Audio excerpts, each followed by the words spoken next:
Araka ny fanatsidika tamintsika teo zany tao anatin'ny vaovao dia tafiditra ao anatin'ireo firenena ao anatin'ny pays moins avancé Madagascar misitraka ao anatin'ilay fanohanana ny OMC zany sika nisy moa ny fampahafantarana ilay tetikasa iray antsoina hoe projet de la catégorie 1 entina ampivoarana izay tontolo izay.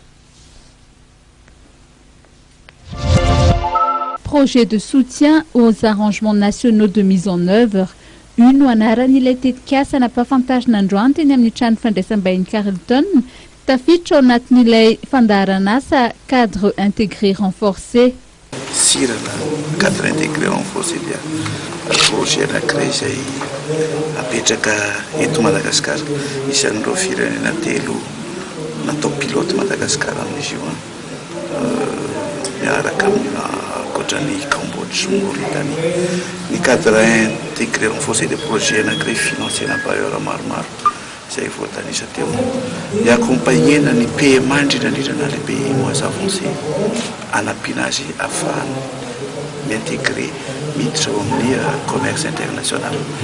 Izay no tombony satria raha tsy misy raha tsy accompagnena tsika izy andeha mbola elaela sady ho sarotsarotra ny fidira tsy ho sarotsarotra ny fidirantsika amin'izany fivarotana ao amin'ny commerce international.